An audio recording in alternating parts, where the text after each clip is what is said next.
Hi, welcome to హరిత vlogs. ఈరోజు మనం తయారు చేయబోతే గులాబ్ జామున్ అండి. ఈ విధంగా చేస్తే మేము చెప్పినవన్నీ ఐటమ్స్ అన్నీ మీరు కరెక్ట్గా మెజర్ తీసుకొని చేస్తే చాలా స్పాంజ్గా వస్తుందండి, టేస్టీగా కూడా వస్తుంది. ఒకసారి ట్రై చేసి చూడండి. మొదటగా ఒక గులాబ్ జామున్ ప్యాకెట్ తీసుకోవాలండి. ఈ ఒక ప్యాకెట్ ఒక 30 జామున్స్ వరకు వస్తాయండి.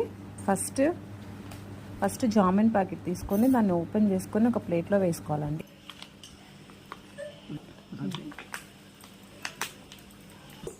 మైదా 3 టేబుల్ స్పూన్స్ మైదా వేసుకున్న కొంచెం మైదా ఒక 3 టేబుల్ స్పూన్స్ తీసుకోవాలండి. రెండు బాగా మిక్స్ చేయాలి. ఒక హాఫ్ గ్లాస్ పాలు తీసుకోవాలండి. దాన్ని వేసుకుంటూ మనం పిండిని కలుపుకుంటూ ఉండాలి.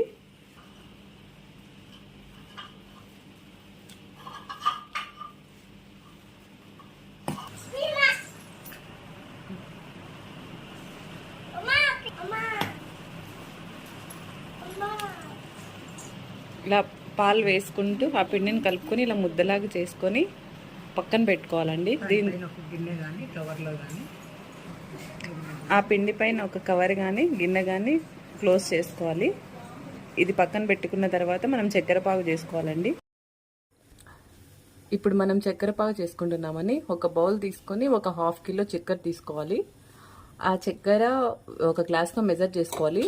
మేము ఈ గ్లాస్తో మెజర్ చేసుకున్నామండి. అలానే చక్కెర మునగాగా వాటర్ వేసుకోవాలి. లేదంటే ఈ గ్లాస్తో మనం చక్కెర వేసుకున్న హాఫ్ వరకు నీళ్ళు వేసుకోవచ్చు.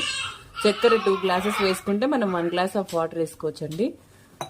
తర్వాత స్టవ్ వెలిగించి ఇలా పాకం వచ్చేంత వరకు మనం కలబెడుతూ ఉండాలి.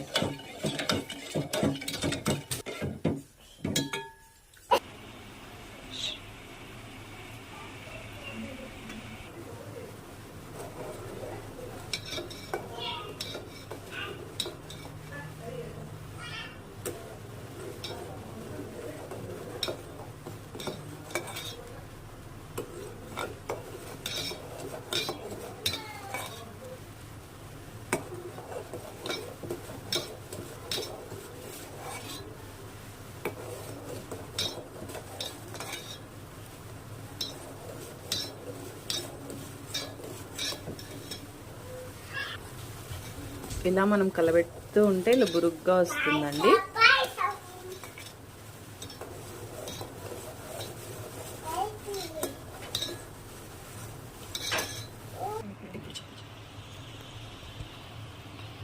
గట్టి బాగా రానవసరం లేదండి. కొంచెం చేతి తీసుకుంటే అట్లా కొంచెం వంకగా ఉన్నప్పుడే తీసేసుకోవాలి. అంతే. మనకి ఇప్పుడు చక్కెర పాగు రెడీ అయిపోయిందండి. పాగు గట్టి పడకుండా ఉండాలంటే లైట్గా ఒక 2 డ్రాప్స్ నిమ్మరసం వేస్తే గట్టి పడకుండా మనకు కావాల్సినంత చిక్కగా వస్తుందండి. చక్కెర పాగు కాగిన తర్వాత దాన్ని పక్కన పెట్టుకోవాలండి.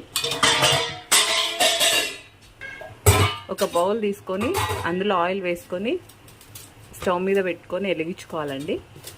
హీట్ చేసుకోవాలి. తర్వాత మనం కలిపి పెట్టుకున్న పిండిని కొంచెం నెయ్యి తీసుకొని ఇట్లా బాగా కలుపుకోవాలండి.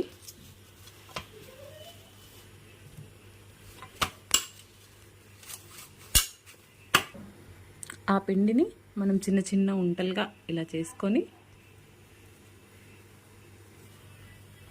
ఇలా చేసుకున్న తర్వాత ఆ ఉంటల్ని చిన్న షేప్స్గా చేసుకోవాలండి. షేప్స్ అయినా చేసుకోవచ్చు, రౌండ్ అయినా చేసుకోవచ్చు, అది మీ ఇష్టం, మీ చాయిస్. పిల్లలైతే ఇలా కొంచెం వెరైటీగా ఉంటే బాగా తింటారు కాబట్టి మేము ఇలా చేసుకుంటున్నాము. ఆయిల్ హీట్ ఎక్కిన తర్వాత మీడియం ఫ్లేమ్లో పెట్టుకొని ఇలా ఉంటల్ని తీసి వేసుకోవాలండి. ఆయిల్లో వేసుకొని ఇలా ఉంటలు కొంచెం లైట్ కాలనివ్వాలి. బాగా రెడ్ కలర్ వచ్చింది. ఉంటలు రెడ్ కలర్ వచ్చేంత వరకు కాగనివ్వాలి.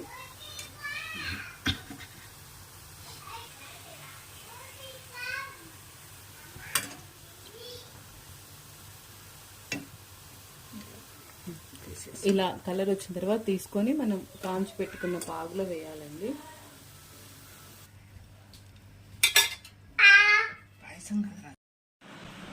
మనం పాగులో వేసుకున్న తర్వాత ఒక 10-20 మినిట్స్ అలానే ఉంచితే మనకి స్మూత్గా వచ్చేస్తాయండి ఆ వంటలు. చూడండి, మనం చేసుకున్న గులాబ్ జామున్ రెడీ. దానిపైన కొంచెం గార్నిష్ కోసం నేను జీడిపప్పు, బాదం పప్పు కొంచెం మిక్స్ చేసి అలా వేసాను. మీ ఇష్టం, మీరు పిస్తా అయినా వేసుకోవచ్చు, ఇవైనా వేసుకోవచ్చు అండి. ఒకసారి టేస్ట్ చూసేద్దాం.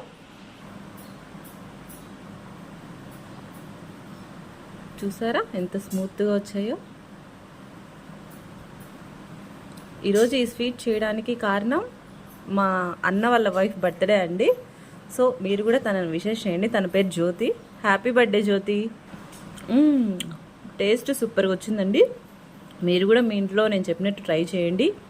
చేసిన తర్వాత మీ టేస్ట్ ఎలా వచ్చిందో కామెంట్ చేయండి. మా వీడియో నచ్చినట్టయితే సబ్స్క్రైబ్ చేసుకోండి. తర్వాత గంట బెల్ వస్తుంది. మా వీడియోస్ మీకు నోటిఫికేషన్ రావాలంటే ఆ గంట బెల్ నొక్కండి. లైక్ చేయండి, షేర్ చేయండి.